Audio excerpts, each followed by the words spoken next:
Welcome back to Spotlight. We're having a really, really good time, really informative discussions with Dr. Joel Stevens, and of course, we have Pastor Klein, another Virgin Islander who's taking his responsibility for the Virgin Islands seriously. You know, a lot of people talking, a lot of chatter all over the place, but very few people taking responsibility for the country and asking not what the country could do for them, but what they can do for the country. And I think that Pastor Klein is one of those persons. Welcome, my brother. It's a pleasure to be here. Good to see you. It's been a while. Yeah, good to see you. Man, you're doing so many things.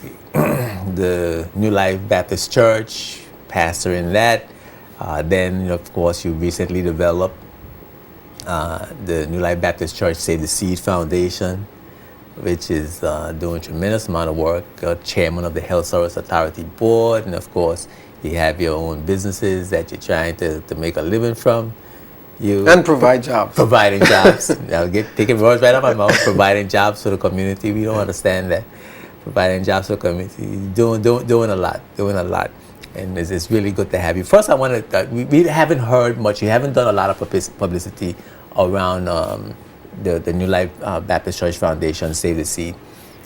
We see you build a big structure, but we don't know exactly what's going on in the structure. So I think it's a good opportunity for this time that we know the work that's coming out of the New Life Baptist Church Foundation. Talk to us a little bit about that.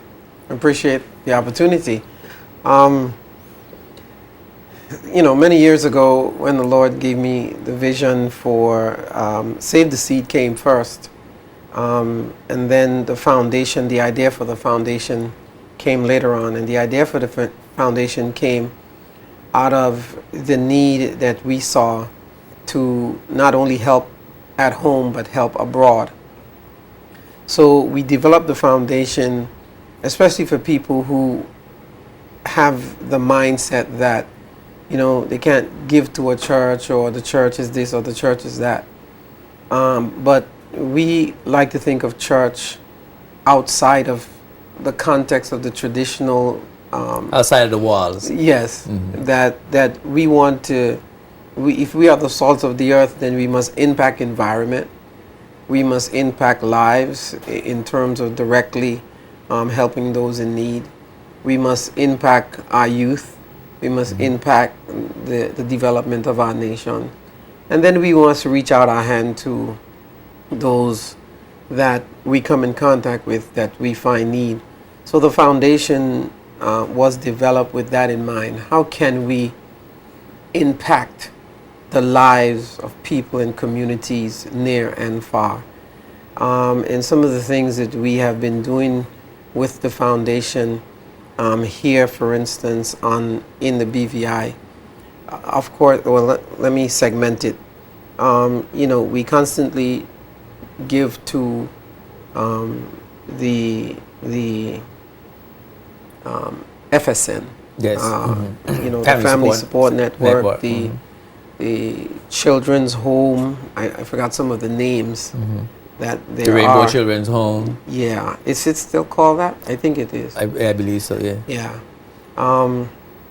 and we also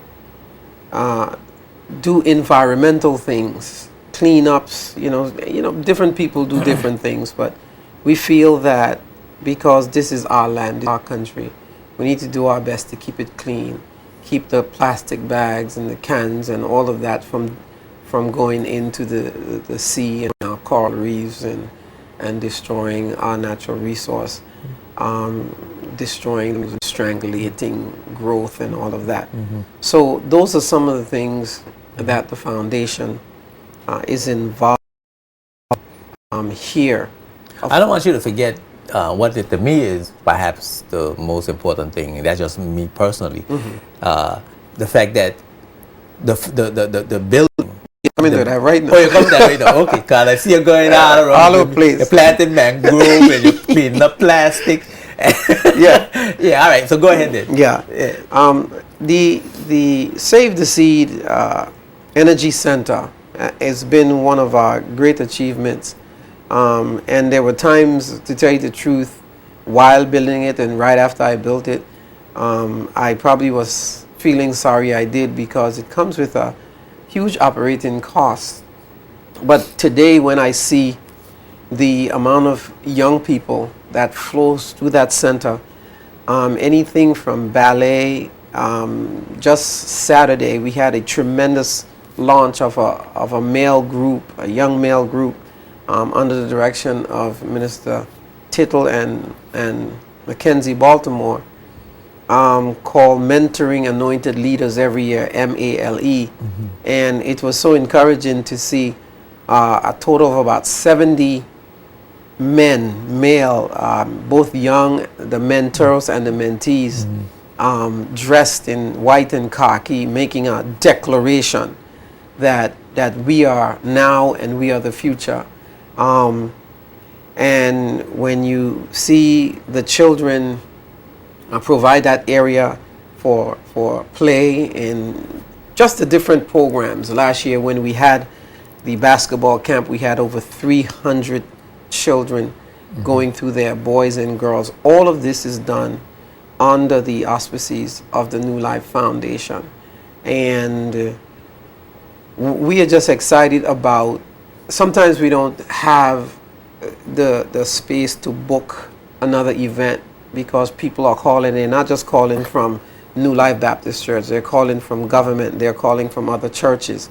They're not just calling from, the Baptist faith, they're calling from all over to utilize the center to help to encourage young people to develop in a healthy, clean environment. And that's why we built the center. You know what it reminds me of, and that's why I'm so emotional about it, because I grew up in a ghetto in Brooklyn, and there was a community center, St. John's Community Center, right across the street from the projects. Okay. Right, and it was like an oasis in the middle of the desert. Yes. And every afternoon the kids who wanted to make something of themselves had a place to go to help with their homework, to play sports, to join a team, join a league, get mentored, get counseling, Yes. So it reminds me of that, because I've been there a couple of times. And of course, I play basketball. I'm a basketball star, as everyone knows. I didn't know. Appreciate you sharing that. I must come to the game. That's funny. But, I played over in the over 40 league. I didn't make many shots, but I had a good time.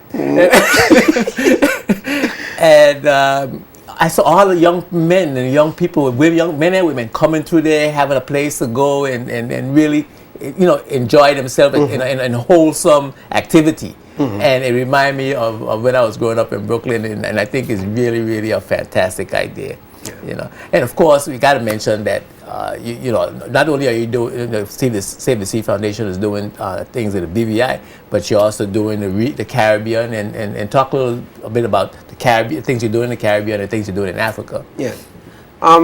The Caribbean, in particular, we help to support and aid a boys' home in St. Kitts that we've constantly sent anything from an old vehicle to clothes to food to money there, because they don't want to put their young boys that get in trouble into the prison with the older, and they don't have a juvenile prison.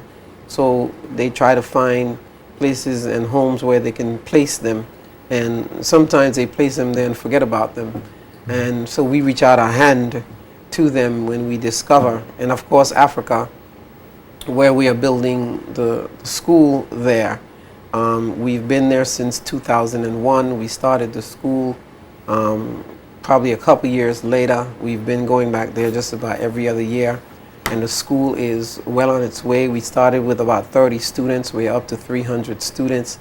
Right now, 2 of the girls from that school have been adopted by a BVI lander here, and the girls are here, settled in.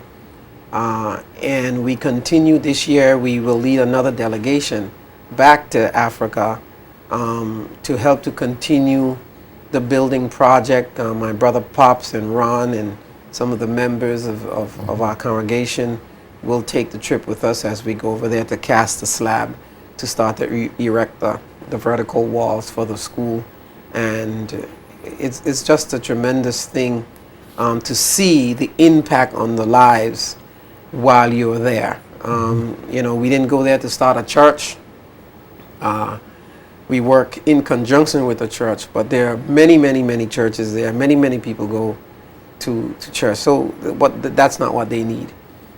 They need an education, and they need a way to help themselves and to help their community. So we empower them to help themselves, and later on to find a way to help their community to come out of where they are. And it's really a fulfilling thing to just be involved with it. Yeah, and I want to alert the viewers at this time that on the 18th of March, Spotlight, we're going to have a telethon where we're going to be raising some money for the, well, for some of the services that the and charitable donations that the foundation makes, particularly to Africa.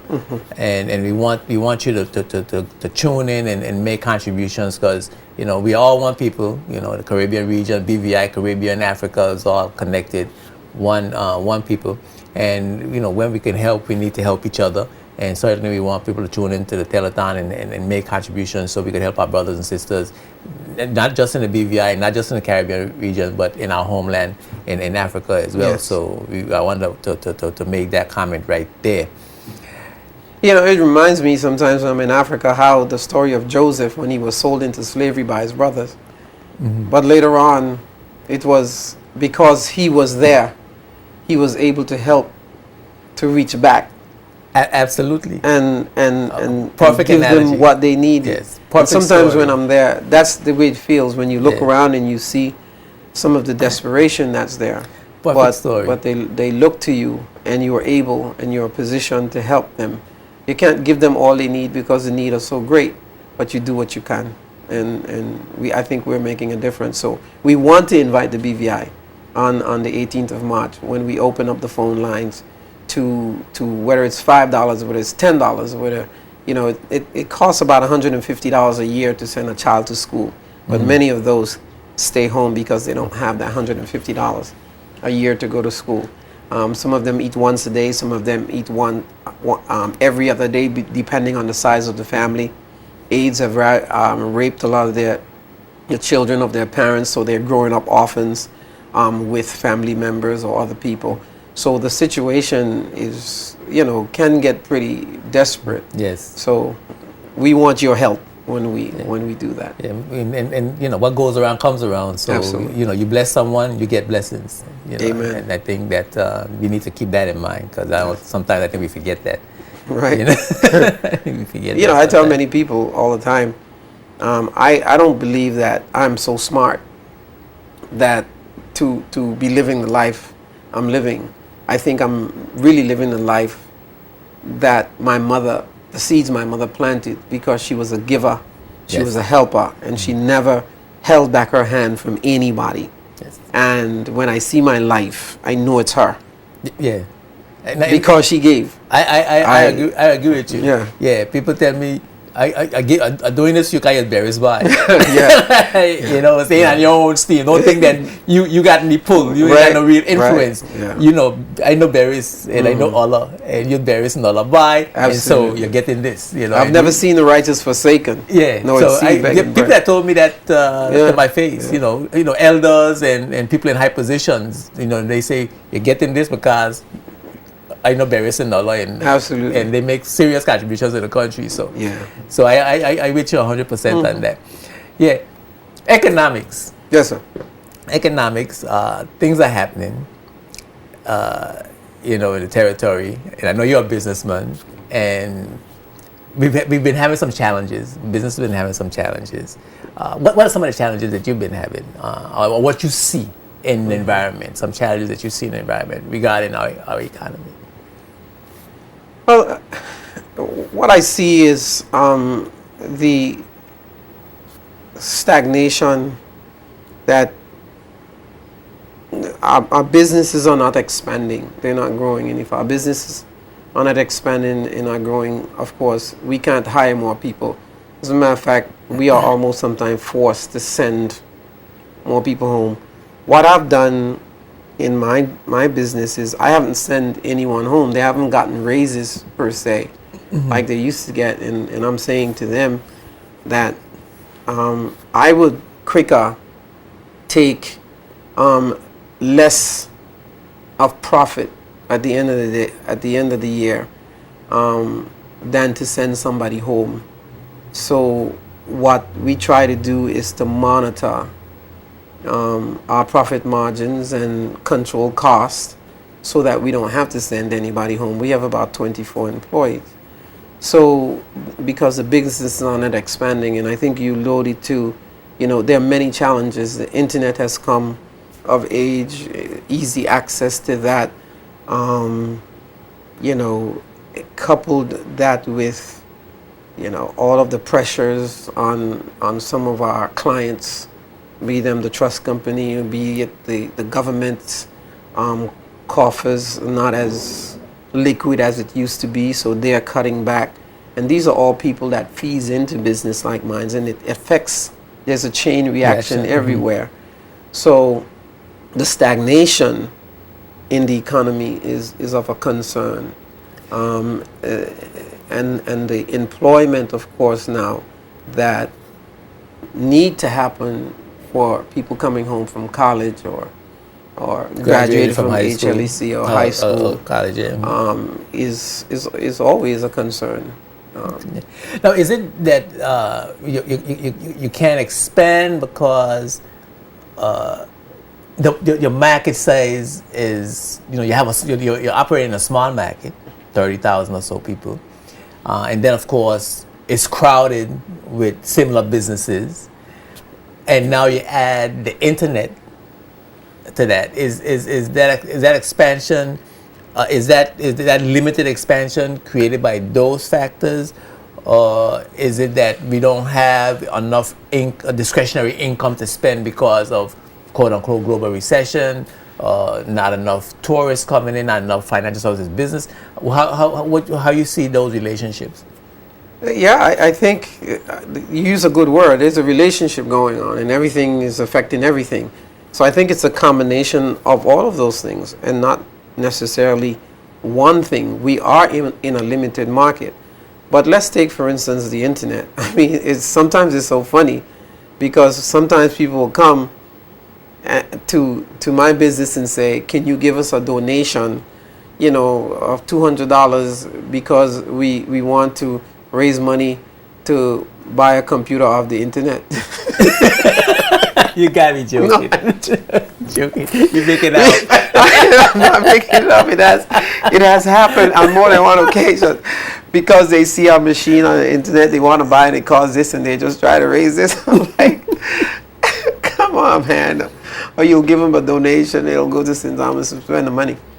So it's educational challenge. I mean, are we so not in tune with our environment and thinking cognitively that we don't understand what it means to build our nation. We don't understand what it means to invest in our country so that we can create jobs for our own people, for our own children when they graduate, when they are done with their high school, when they're done with their college, and they want to come home. We don't understand that you can't go to Kmart or Cost You Less in St. Thomas and ask for a donation. There's nobody for you to call. You can't go on the internet and do that. You come to the same people all the time, or if your son or your daughter needs a job, there's nobody to call in any of those places. You come to us and you send a resume, but at the same time, you are funneling money outside of the territory, and that is one of the contributing factors to stagnating the economy. And of course, the discretionary income is one of the things because people are not getting raises as they used to. I just give the example from my business. Sometimes my employees are good employees, and sometimes you feel bad, and sometimes you only give them a cost of living 3% or something like that, 5% you try to squeeze out because prices are going up and so on. And those are some of the things that contribute, and of course if government can't hire everybody, you know, it just can't. Then it will bankrupt the whole country. So what do we do as the private sector, and what is our responsibility as citizens of this to help build our country and not put the load on government to provide jobs all the time? Yeah, we gotta take a break for word from our sponsors, but is government doing what it can do, and are we establishing the proper relationship between government, business, employee / consumer? When we come back after these words from our sponsors, keep it locked right here to Spotlight. Spotlight is brought to you by Tortola Concrete Limited, Clarence Thomas Limited, and H. Lavity Stout Community College. Welcome back to Spotlight. I'm here with Bishop Klein of the New Life Baptist Church, the Save the Seed Foundation, Infinite Solutions, Chairman of the HSA Board, Atlantic Solar Lighting. Atlantic Solar Lighting, but brother taking responsibility for the BVI, a brother who is doing what he can for the country. We talk about economics, we talk about the Save the Seed, and we talk about economics. You know, you say government, the constant refrain is government can't hire everybody, government can't do everything. We keep saying that. Right? Of course, I have a different opinion that government does what the people tells it to do. You know, and if that means doing everything, then it does everything. That's just my view. I ain't really expecting nobody to buy into that view, right? But to me, given the economy as it's structured, and I say this about all economies that have two economic pillars, particularly the overseas territories, financial services and tourism. Financial services is 60% of the revenue generated for our budget each year, and most of that money, unlike tourism, that have a wider circulation vehicles. So financial services have a smaller circulation vehicle, and most of that money goes into the government treasury.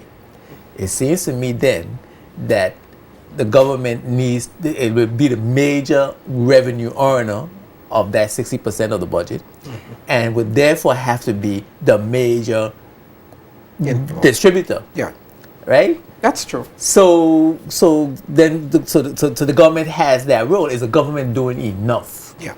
To stimulate the economy? Well, I think that's a different circulate that money. Yeah, I think that's a different question in terms of what my statement was, that government can't hire everybody in terms of employment. Right. But is government doing all they can to stimulate the economy? Yes. And from where I sit, I think I was asked the other night on a show if I were to rate the government, what rate would I give them? And I said a C+. And they asked me why so low, and I said, well, when I look around at the infrastructure, when I look around at the economy, when I look around at many things that government can be doing to stimulate the private sector, expand and give incentives to local businesses so that they can grow, I don't see that happening. And that's why I believe that there's so much more that government can do to take some of the burden off of them, but enable the private sector. Yes. And empower us to become and develop the entrepreneurs and the businesses that we start. And that has been slow in coming in terms of regulations, policy making, you name it.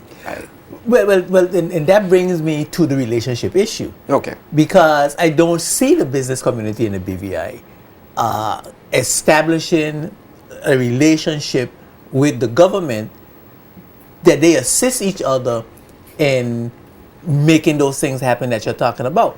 I don't see businesses in the BVI in an organized fashion. Okay. You know, I don't see the business community in the BVI getting together and saying, listen, we have this vision of our country. This is what we want for our country. These are the things that's impacting us as businesses negatively. This is what we need to straighten out.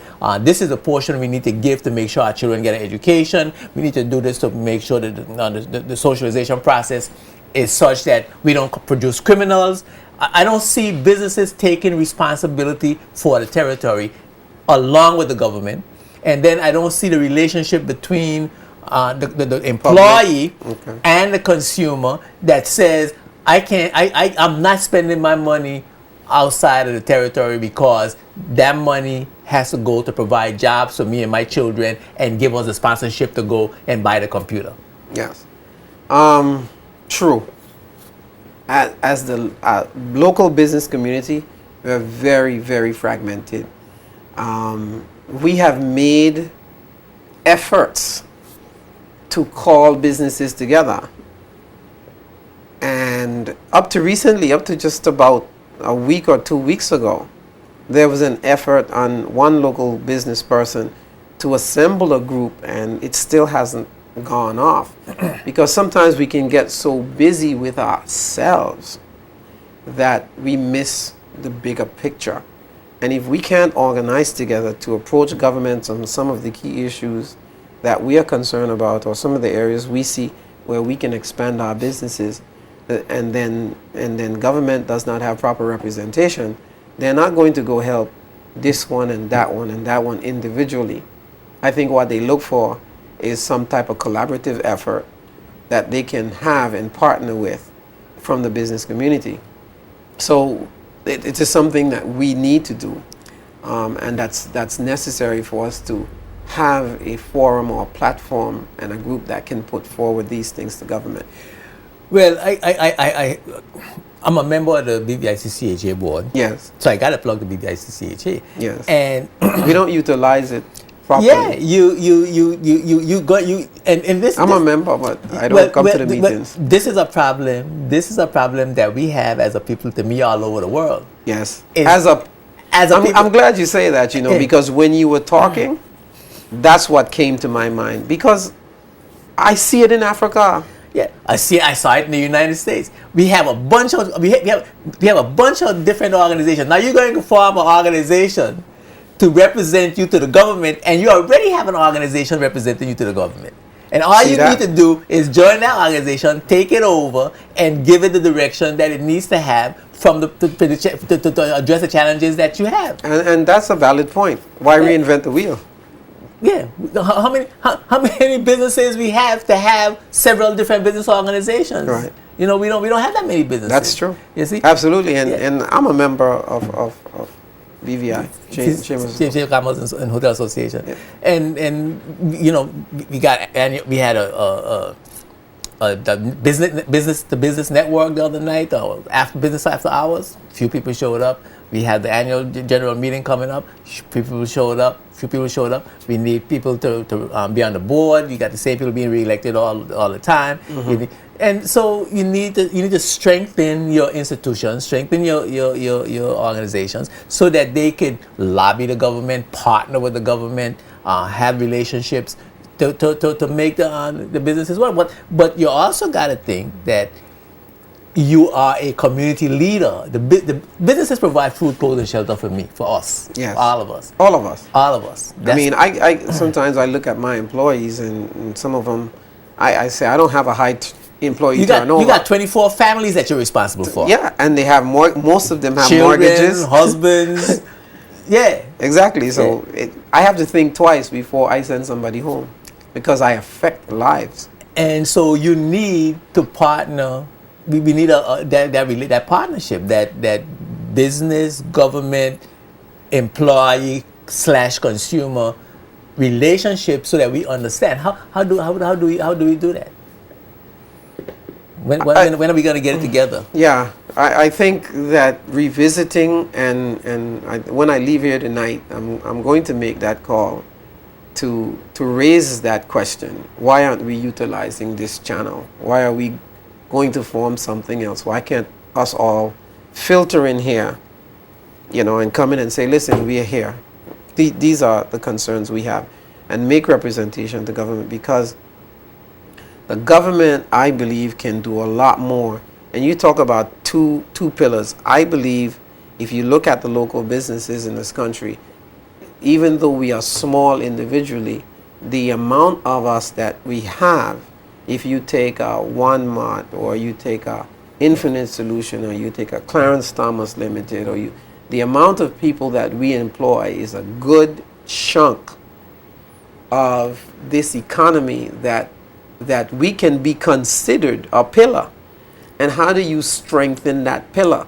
Now, our pillar, yes, is dependent on the bigger pillars. The bigger pillars. Yeah. But yet we are strong pillars. And if you can strengthen, if you join those smaller pillars together, you got a huge pillar. you got a huge pillar. You got a huge pillar. So it is one of the things I think that in one of the areas where I believe that government has ignored for many years the value the local businesses bring to the development, the sustaining, and the expanding of this economy. But you know that in the United States, for example, where we went and lived and went to school and got educated and worked, that the businesses in the United States are the ones that are giving the government the direction. They got their lobbies, and of course, you know, we might not have that big a system regarding our size and have that type of relationship, but certainly the business community as a group making a call, you know, calling Dr. Smith and saying and Mr. Vanderpool and the others and saying, listen, calling the cabinet and say, listen, we have to have a meeting. We got some important issues to discuss here. You guys need to deal with this. To me, the influence is tremendous. Yes. And the power of business in the community is tremendous, but is, I mean, totally ignored, totally underutilized. So I'm blaming the business community, who I think are the real bosses, you know, for not really playing their role in strengthening the economy. I mean, you may have a valid point, because we recognize the fragmentation there, and when you call them together, they don't show up. But yet, we find ourselves, when anything happens, we are in our corners complaining, you know, about this and that. So I believe that going forward, I think that the government small business program that they came, it is a good thing. It doesn't go far enough. It doesn't go far enough to strengthen small businesses that already exist. And then to provide, I believe, the legislation and the policies to help them to develop and expand. And the business community needs to give the government that direction and give the government that vision that they want to see, how they want to see the National Business Bureau operate. Yeah. You know, and again, I give you a quick example, and I think I mentioned it offline. I have a partner in on my Atlantis Solar and Lighting. We have a partner right now that is willing, if we can get the project off the ground with solar water heaters, who are willing to set up manufacturing right now in the BVI, so we can build them right here and get them out into homes, and not only the purchasing money stay here, but the manufacturing money stays here. But and then the government also needs to provide the type of incentive. I had a shipment come in with LED bulbs, and everywhere, just about everywhere, those bulbs are tax exempt because they're energy efficient, and everybody's pushing energy efficiency, except for the BVI, where they're 21%. Okay, and that's what I pay on lights. I could not bring the shipment into the BVI because all of it was not for the BVI. Some of it is for St. Thomas and some of the other islands I'm trying to penetrate. So I land them in St. Thomas, right, and just bring over as I need. Whereas if I had that tax exemption, I could bring them here and transship from here to Guyana to anywhere. I appeal to the government. I talk about what are we doing about a free, what do you call it? Free zone, tax zone, tax-free zone, or something like that. where you can drop stuff here and be a transition.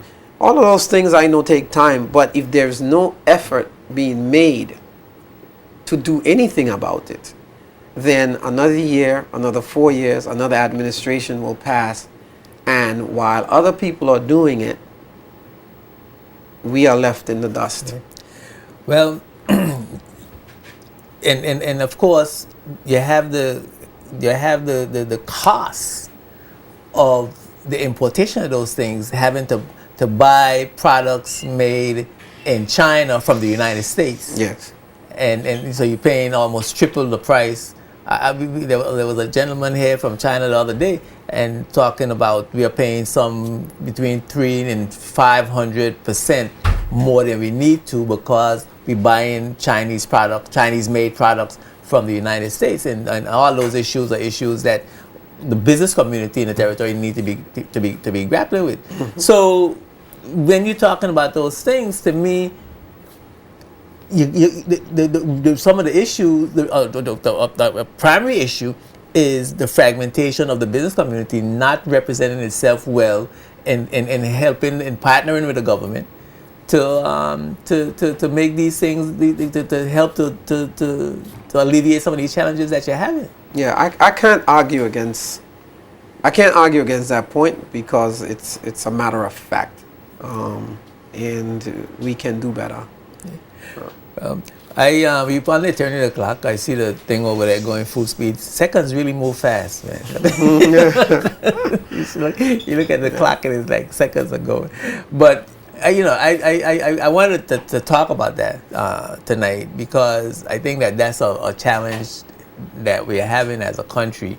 That relationship between government, business, and consumer / employee/consumer, where we're not working harmoniously for the good of the whole. Of the whole. Yeah, and I think that's a paradigm shift. That's becoming a cliche now. This paradigm shift. You gotta. But it's so necessary. It's so necessary because when you hear America talking about, their deficit, their trade agreements, exporting jobs, giving incentive to get jobs in manufacturing back to America because America was built on manufacturing. Yeah. And now everything is being sent to China or someplace else. Yeah. And they're trying their best to get things back. And other countries, likewise, they are championing the cause for their economy. Yes. And we see when that doesn't happen, what's happening around the world with some of these countries that have met hard times. Their coffers are low, their government is in bankruptcy and all of that. And we got to be mindful that we don't fall in that same way. And it just can't just be by us saving 20% and putting it in a fund. Yeah. We have to find ways to expand the economy. We have to find ways to create that public-private partnership. Yeah. And get together and say, what can we do? What is our next move? Where do we want to be 20 years from now? And what are the things we need to do now to ensure that 20 years from now we're in a stable position? We are where we want to be. Right. Yeah. And what's interesting to me is, and funny, is like when you talk about the presidents, for example, in the United States, and they go into China, and they go into Africa, and they go into Europe, and they go into Asia. What we think that they go in there for? They going to sell American business. Yeah. But our leader go to China or someplace else. We concerned about how much money he's spending. Yeah. Yeah. You know what I'm saying? I was sitting with one of my ex-IBM people the other night, and IBM has finally sold their server business, Intel-based server business, to Lenovo, which is a Chinese company. And I wanted to make this point. And IBM is making billions of dollars selling services. And you know what he said to me? He said, IBM recognized that in all of the countries in the world, Africa is the most virgin territory for their services. So IBM has gotten rid of their hardware business, basically. Mm-hmm. And they are now the biggest market that they're targeting right now. Mm-hmm. Is Africa. Cloud computing, putting in infrastructure to get the people going, and doing that while we just sit here in this little bubble thinking that waiting for something to fall on our lap. Yeah. There was a big news story. I saw a big news story about it on CNN. They had the African point man, IBM African point man. Oh, you did see that? Yeah, selling okay. selling that the same thing what you talk about. They're making this big push. Big push. We're on the 10 o'clock. Matter of fact, we borrowed time. Thank you very much for coming, man. It's always a pleasure. It was a real good It's discussion. our country. We gotta save it. We gotta take responsibility. We gotta grow it. Yeah. We gotta develop it. And it's not that what our country can do for us, but what we can do for our country. We gotta take responsibility. Entitlement ain't come through being born here. No. Entitlement come through taking responsibility. That's right. Yeah, I do agree with that. Next week, the spotlight is gonna shine on Dr. Sandra Dillon. She is the director of chronic disease prevention at the Alberta Health Services in Canada, and she's coming to the Ministry of Health and Social Development to assist with strengthening and improving care, treatment, and support for persons with non-communicable chronic diseases in the territory. So make sure you're here. We're going to have a lot of important information. Health is a big issue. We're going to have to change our behavior. We're going to have to start practicing healthy lifestyle. We can't afford to keep paying these escalating medical costs. So, get with it. So, tune into Spotlight next week. Thank you for watching. Thanks for your words of encouragement, your criticism. Continue to suggestions. Continue to email me at jtbspotlight@yahoo.com. I'm Edjuenka, reminding you that when the spotlight is on, you see the facts. Peace and blessings. Spotlight is brought to you by the National Bank of the Virgin Islands, the BVI Tourist Board, and CCT Global Communications.